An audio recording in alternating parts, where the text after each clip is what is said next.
Bismillahirrahmanirrahim. Assalamualaikum warahmatullahi wabarakatuh. Alhamdulillahi rabbil alamin. Wassalatu wassalamu ala ashrafil anbiya'i wal mursalin wa ala alihi wa ashabihi wa man ihtadahu bihadyihi ila yaumiddin. Amma ba'du, saudaraku saudariku seiman yang semoga senantiasa dirahmati dan diberkahi oleh Allah. Pada kesempatan yang berbahagia ini, insya Allah kita akan melanjutkan pembelajaran kita dari qawaidu ilmin nahwi, kaidah-kaidah ilmu nahwu. Pada pertemuan sebelumnya kita telah menyelesaikan pembahasan al-asma al-mu'arabah, isim-isim yang bisa mengalami perubahan akhirnya sesuai dengan jabatan kedudukan kata tersebut di dalam kalimat bahasa Arab.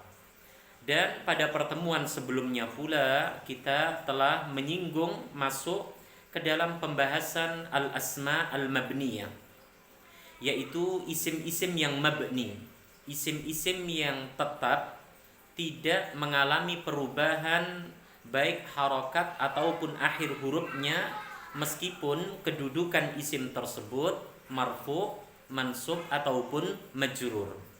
Dan perlu diketahui bahwa alamatu bina'il ismi, tanda-tanda mabninya isim diterangkan di sana ada 4. Yang pertama adalah mabniun 'alal fathi, ya, dia tetap dengan apa? Harokat fathah. Kemudian yang kedua adalah mabniun 'alal kasri, dia tetap harokatnya dengan harokat kasrah. Yang ketiga adalah mabniun 'alal dhammi, dia tetap harokatnya dengan harokat apa? Dhammah. Dan yang terakhir adalah mabniun 'alas sukuni atau 'alas sakinati, dia tetap harokatnya dengan sukun. Sedangkan isim-isim yang mabni, ya, dijelaskan di buku-buku yang lain. Di sana ada 8 kurang lebih. Akan tetapi di pembahasan buku kita, dari pembahasan al-asma al-mabniyah, isim-isim yang mabni, penyusun hanya menyebutkan apa? 4 hal, 4 poin, 4 bab. Ya, 4 bab tersebut, yang pertama adalah ismul dhamir, ya, kata ganti, seperti yang telah kita ketahui bersama. Di sana ada apa? Dhamir mustatir dan ada dhamir bariz, ya, atau dhamir zahir, ya. Dan insyaallah, ya, kelanjutan dari pembahasan dhamir ini akan kita lanjutkan pembahasannya pada kesempatan kali ini. Kemudian yang kedua, dari isim-isim yang mabni yang disebutkan oleh penyusun di dalam bukunya, yaitu ismul isyarah.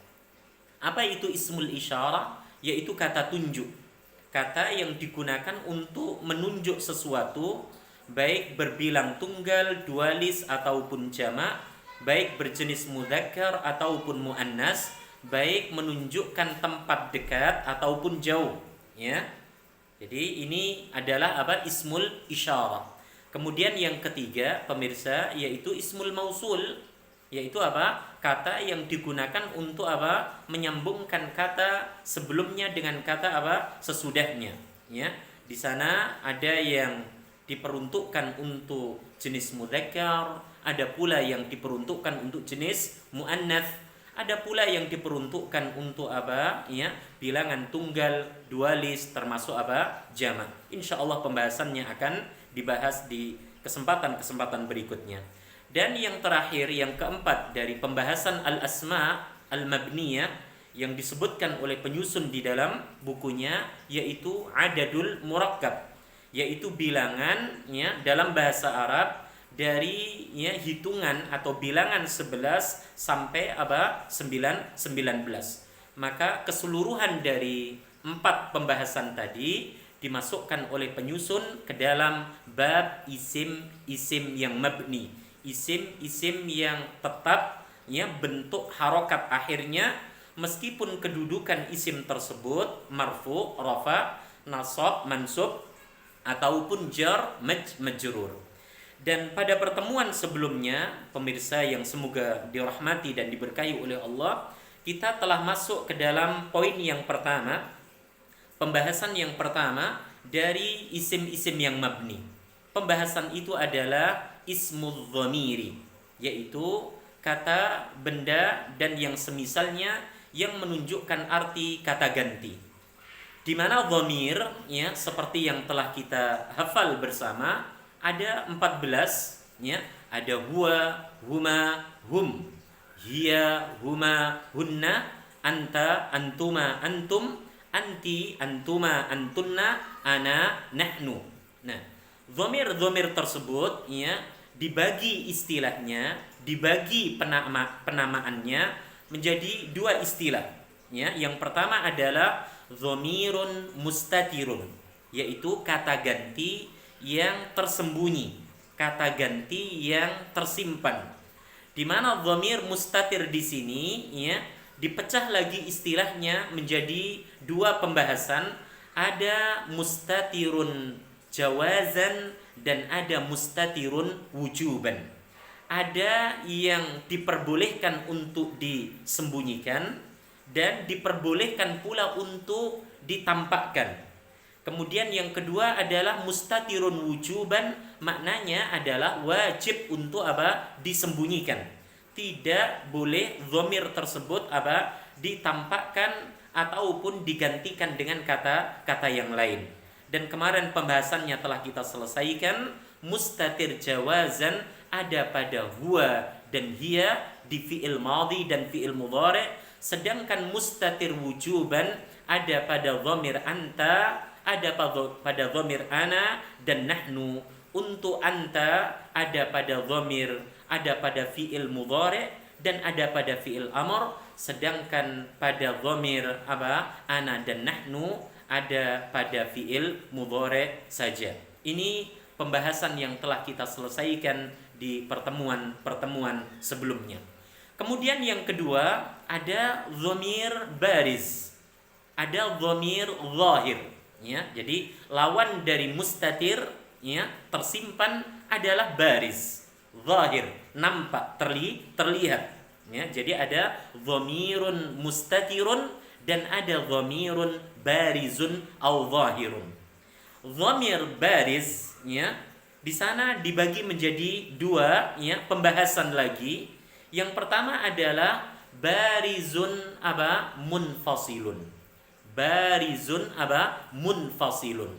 Kata ganti yang nampak, yang terlihat, dan dia apa? Terpisah dengan apa? Kata yang lain. Apa? Dhamirun apa? Dhamirun barizun apa? Munfasilun. Yaitu kata ganti yang nampak, yang terlihat, namun dia terpisah dengan kata yang lain. Dhamir bariz munfasil di sini, saudaraku saudariku seiman, ya, disebutkan kedudukannya hanya ada dua. Yang pertama adalah na'am marfu'un, na'am, dan yang kedua adalah apa? Mansubun, ya. Jadi untuk dhamir bariz munfasil, ya, yang terpisah, maka dia hanya ada dua kedudukan, dua i'rab di dalam apa? Ya, kalimat. Yang pertama adalah marfu ataupun rafa, ya. Salah satu contoh adalah misalnya saya membuat kalimat apa? Huwa talibun, na'am, jadidun. Na'am, huwa talibun jadidun. Maka huwa di sini, ya, saudariku, ya, yang semoga dirahmati dan diberkahi oleh Allah, kita katakan dia adalah apa? Dhamirun barizun, gitu ya. Dhamir kata ganti yang apa? Nampak, kata ganti yang terlihat, dan dia apa? Munfasilun. Naam, munfasilun, ya. Jadi barizun munfasilun, dan i'rabnya dia apa? Marfu, ya. I'rabnya dia marfu. Maka ketika pemirsa mendapati dhamir yang 14, huwa, huma, hum sampai ana, nahnu, dan dhamir tersebut ada di dalam sebuah kalimat, maka dhamir tersebut kita katakan apa? Barizun munfasilun. dhamir yang apa? Nampak, terlihat, dan dia terpisah dengan kata yang lain. Apa kedudukan dhamir tersebut? Kedudukannya adalah rafa ataupun marfu. Ya, misalnya kita dapati contoh yang lain, misalnya huma, huma talibani apa? Mumtazani. Huma talibani mumtazani. Ya, huma talibani mumtazan. Huma di sini adalah apa? Dhamirun barizun apa? Munfasilun. Dhamirun barizun munfasilun. Ya, kedudukannya apa? I'rabnya marfu. Akan tetapi pemirsa jangan menanyakan, ya, tidakkah i'rab dia marfu? Iya kan? Mungkinkah kita dapati tanda rafa'nya dengan dhamma sebagaimana di isim apa? Isim-isim yang mu'rab, atau tanda rafa'nya dengan alif, atau tanda rafa'nya dengan waw sukun, atau tanda rafa'nya dengan dhammah muqaddarah? Istilah-istilah tersebut tidak kita dapati pada al-asma al-mabniyah. Karena isim-isim yang mabni telah memiliki penandanya, seperti yang tadi telah disebutkan, yaitu apa? Mabniun 'alal fathi, mabniun 'alal kasri, mabniun 'alal dhammi, dan mabniun 'ala sukun. Maka ketika pemirsa menanyakan huwa di sini, ya, huwa di sini apa bentuknya? Dhamirun barizun munfasilun, ya, mabniun 'alal fathi, ya. Dia apa? Mabni dengan apa? Dengan fathah, ya, dan dia apa? Ada pada tempatnya marfu. Jadi seperti itu ya pemirsa, ketika kita mendapati isim-isim yang masuk ke dalam bab apa? Mabni, bukan ke dalam bab apa? Mu'rab. Nah, kemudian yang kedua dari pembahasan dhamirun barizun munfasilun, yang kedua adalah apa? I'rabnya mansub. I'rabnya apa? Mansub, ya. Seperti misalnya di dalam ayat iyyaka na'budu wa iyyaka nasta'in. Nasta'in. Iyyaka na'budu wa iyyaka nasta'in. Perhatikan ya, saudaraku, saudariku seiman. Di dalam iyyaka na'budu wa iyyaka nasta'in, iyyaka di sini terpisah dengan apa? Na'budu dan nasta'inu. Maka ka di sini, iyyaka di sini, ya, kita katakan sebagai apa? Dhamir, kata ganti yang sudah mengalami perubahan, ya, yang sudah mengalami apa? Perubahan. Seperti apa? Huwa berubah menjadi hu. Huma berubah menjadi huma. Hum. Hiya ha. Huma hunna. Ya, hunna, antaka, antuma kuma, antum kum, antiki, antuma kuma, antunna kunna, ya. Kemudian ana, i, atau apa? Ni, nahnu, na. Nah, di sini iyyaka na'budu wa iyyaka nasta'in, iyyaka wa iyyaka kita katakan sebagai apa? Dhamirun barizun munfasilun, i'rabnya apa? Mansub, ya. Tidak sama dengan apa? Huwa talibun jadidun, ya. Dia adalah seorang apa? Siswa yang baru. Huma talibani mumtazan. Keduanya adalah siswa yang apa? Mumtaz, ya, yang apa? Nilainya bagus. Iyyaka na'budu wa iyyaka nasta'in. Hanya kepadamu ya Allah kami mengabdi, dan hanya kepadamu ya Allah kami memohon pertolongan. Maka iyyaka, ya, iyyahu, iyyahuma, iyyahum, iyyaha, iyyahuma, iyyahunna, iyyaka, iyyakuma, iyyakum, iyyaki, iyyakuma, iyyakunna, iyyaya, iyyana. Semua itu ya kedudukannya adalah apa? Mansub sebagai apa? Dhamir bariz munfasil. Ya. Kedudukannya atau i'rabnya apa saudariku? Mansub, ya. Dan dhamirnya adalah dhamir yang terlihat, nampak, munfasil, terpisah dengan kata yang lain. Maksudnya terpisah dengan kata yang lain adalah terpisah dengan fiilnya, ya. Terpisah dengan apa? Fiilnya. Dia tidak bersambung. Ya, perhatikan iyyaka na'budu wa iyyaka nasta'in, ya. Kata iyyaka tidak bersambung dengan na'budu. Di mana na'budu di sini adalah apa? Fi'lul mudhari'. Nasta'inu juga apa? Fi'lul mudhari'. dia terpisah, maka dia masuk ke dalam apa? Pembahasan dhamir bariz, yang nampak, yang terlihat, munfasilun, dan dia terpisah, tidak bersambung dengan apa? Fiilnya. Semoga penjelasan ini ya bisa dipahami dengan baik dan benar oleh saudariku di dalam memahami tentang pembahasan apa? Dhamirun barizun munfasil. Jadi dhamir yang nampak dan terpisah dengan fiilnya, terpisah dengan kata yang lain, dia hanya memiliki dua i'rab. Apa i'rab yang pertama, saudariku? Rafa ataupun marfu. Ya, yaitu dhamir-dhamir yang berbentuk aslinya, huwa, huma, hum sampai ana, nahnu. Jika antum antunna mendapati huwa, huma, hum sampai ana, nahnu di dalam sebuah kalimat bahasa Arab, maka hukumi i'rab dhamir tersebut apa? Marfu. Namanya adalah dhamirun barizun munfasilun. Sedangkan ketika pemirsa mendapati ya bentuk perubahan dhamir seperti iyahu, iyahuma, iyahum, iyaha, iyahuma, iyahunna, iyaka, iyakuma, iyakum, iyaki, iyakuma, iyakunna, iyaya, iyana. Pemirsa ketika mendapati bentuk-bentuk tersebut di dalam kalimat bahasa Arab, maka katakan i'rabnya mansub, namanya adalah dhamirun barizun munfasilun. I'rabnya apa? Mansub, ya, dhamirun bariz, kata ganti yang nampak, terlihat, dan dia terpisah dengan apa? Ya, fiilnya atau kata yang lain. Semoga penjelasan ini bisa dipahami dengan baik dan benar oleh antum dan antunna semuanya. Sekarang kita akan masuk ke pembahasan yang berikutnya, yaitu dhamirun barizun muttasilun. Ya, dhamirun barizun muttasilun. Kata ganti yang apa? Bersambung, ya, kata ganti dhamirun, na'am, barizun muttasilun. Ya, kata ganti yang apa? Nampak, ya, terlihat, dan dia apa? Bersambung. Ya, dia bersambung dengan apa? Kata yang lain.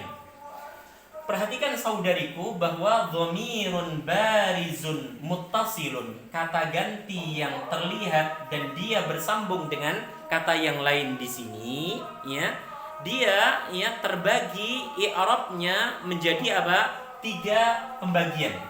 Yang pertama adalah marfu, yang kedua adalah mansub, gitu ya, mansub.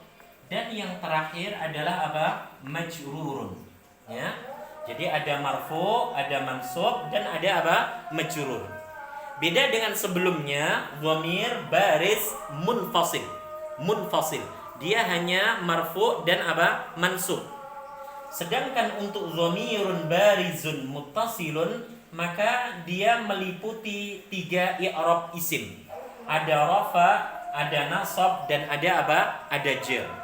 Di sana disebutkan yaitu dhamirun barizun muttasilun ketika i'rabnya apa? Marfu. Ketika i'rabnya dia apa? Marfu. Yang pertama, ketika ia bersambung dengan apa? Fi'il madhi. Ya, ketika dia bersambung dengan fi'il madhi. Kemudian yang kedua, ketika dia bersambung dengan apa? Fi'il mudhari'. Kemudian yang ketiga, ketika dia bersambung dengan apa? Fi'lul amr. Dan yang terakhir adalah fi'lun nahyi. Apa? Fi'lun nahyi. Ya, kata kerja yang menunjukkan arti larangan. Ya, bisa antum dan antunna lihat di pembahasan ya buku 4 langkah membaca dan menerjemahkan kitab Gundul di halaman 234 dan seterusnya. Di sana ya penyusun Al-Ustadz Abu Hilya menerangkan ya tentang isim ya dhamir baris muttasil dengan i'rab apa? Marfu. Yang pertama, dia ada pada fi'il madhi. Ya, dia ada pada apa? Fi'il madhi. Yang kedua, dia ada pada fi'il apa? Mudhari'. Dan yang ketiga, dia ada pada fi'il amr. Yang terakhir, dia ada pada fi'il nahyi. Kata kerja yang menunjukkan arti apa? Larangan. Tolong diperhatikan ya saudaraku saudariku si iman, ketika ya kita mendapati bentuk tasrif fi'il madhi dengan bentuk lughawi seperti apa? Fa'ala, fa'ala, fa'alu, fa'alat, fa'alata, fa'alna, fa'alta, fa'altuma, fa'altum, fa'alti, fa'altuma, fa'altunna, fa'altu, fa'alna. Ketika pemirsa mendapati bentuk penasrifan fi'il madhi tersebut ataupun yang semisalnya, baik yang terdiri dari 3 huruf ataupun lebih dari 3 huruf, dan apa? Fi'il madhi tersebut tidak masuk padanya dhamir apa? Huwa dan dhamir apa? Hiya. Huwa dan dhamir apa? Hiya. Maka pastikan pada fi'il tersebut terdapat apa? Dhamirun barizun muttasilun. Ya, kata ganti yang terlihat, nampak dan dia bersambung dengan apa? Dengan fi'ilnya.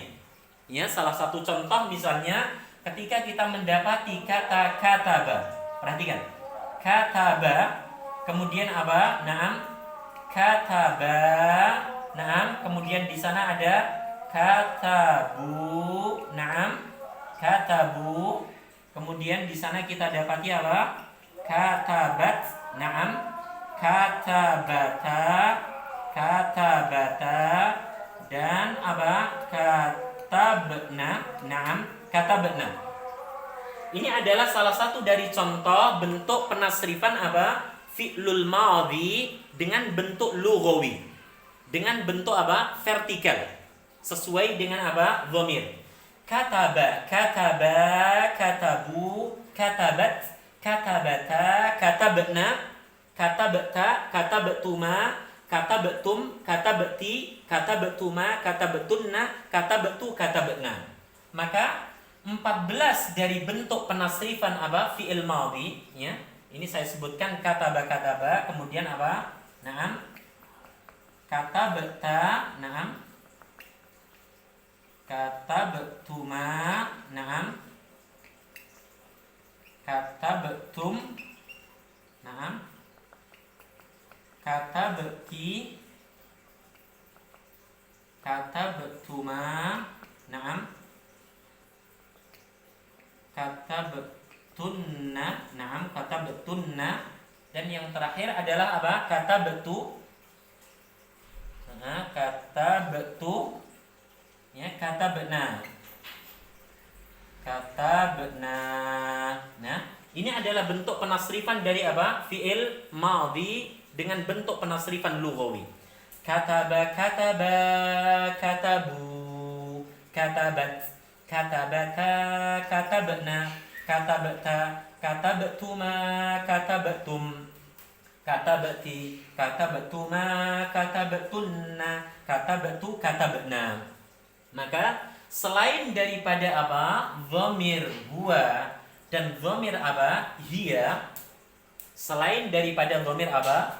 Huwa dan dhamir apa? Hiya. Maka fi'il-fi'il tersebut, ya, fi'il-fi'il tersebut, ya, di dalamnya sungguh telah terdapat apa?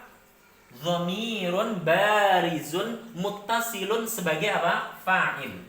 Sebagai apa? Fa'ilun. Yaitu apa? Subjek. Ya. Nah, mengapa di sini untuk kataba dan katabat ya, tidak dimasukkan ke dalam barizun muttasilun? Karena kedua fiil tersebut, kedua dhamir tersebut telah masuk ke dalam bab sebelumnya, yaitu apa? Dhamirun mustatirun jawazan. Apa? Dhamirun mustatirun apa? Jawazan. Yaitu kata ganti yang tersembunyi dan masuk ke dalam hukum apa? Jawaz, diperbolehkan. Maka selebihnya ya kataba, ya kan? Katabu, katabata, katabna, katabata, katabatuma, katabatum, katabati, katabatuma, katabtunna, katabtu dan katabna, ya. Masing-masing padanya terdapat kata ganti yang nampak, terlihat dan dia bersambung. Mana bentuknya ini? Alif. Ya. Kemudian apa? Waw sukun. Ya kan? Kemudian apa di sana? Ta. Ya. Kemudian di sana apa? Na. Ya, kemudian di sana ta. tuma, tum, ti, tuma, tunna, tu, dan yang terakhir adalah na. Ya, inilah yang dimaksud dengan apa? Barizun muttasilun. Ya, kataba, dia dua laki-laki itu telah menulis. Katabu, mereka laki-laki itu telah menulis. Ya, katabata, mereka dua perempuan itu telah menulis. Katabna, mereka perempuan itu telah menulis. Katabta, kamu telah menulis, seorang laki-laki. Ya, kamu berdua laki-laki telah menulis. Kalian banyak laki-laki telah menulis. Ya, Anda seorang wanita telah menulis, Anda dua wanita telah menulis, kalian banyak wanita telah menulis, saya bisa untuk laki-laki, bisa untuk perempuan telah menulis, kami, kita bisa untuk laki-laki, bisa untuk perempuan apa? Telah menulis. Inilah ya yang dimaksud dengan apa? Dhamirun barizun muttasil, ya, yang i'rabnya marfu pada bentuk apa? Fi'il madhi. Pada bentuk apa? Saudaraku, saudariku, fi'il madhi. Mengapa dia marfu? Karena dia kedudukannya sebagai apa? Fa'il, subjek, pelaku. Ya, perhatikan tadi, ya, dia dua laki-laki telah menulis sebagai pelaku. Mereka laki-laki telah menulis. Mereka berdua perempuan telah menulis. Mereka perempuan banyak telah menulis. Sampai apa? Kami, kita, bisa laki-laki ataupun perempuan telah menulis. Jadi, mengapa disebutkan dhamirun barizun muttasil dengan i'rab apa? Marfu. Karena dia nampak dan dia bersambung dengan fiilnya dan kedudukan dhamir tersebut sebagai apa? Fa'il. Sebagai apa? Pelaku. Maka dia apa? Marfu i'rabnya. Meskipun i'rabnya dia marfu, pemirsa jangan menanyakan tanda rafa'nya dengan apa? Apakah dengan dhamma? Tidak kita dapati. Apakah dengan apa? Alif? Tidak kita dapati. Apakah dengan waw sukun? Juga tidak kita dapati. Apakah dengan dhammah yang diperkirakan? Juga tidak kita dapati. Mengapa? Karena dhamir masuk ke dalam pembahasan apa? Isim-isim yang mabni. Semoga penjelasan ini bisa dimengerti dengan baik dan benar oleh antum dan antunna semuanya. Wassallallahu ala nabiyyina Muhammad walhamdulillahi rabbil alamin.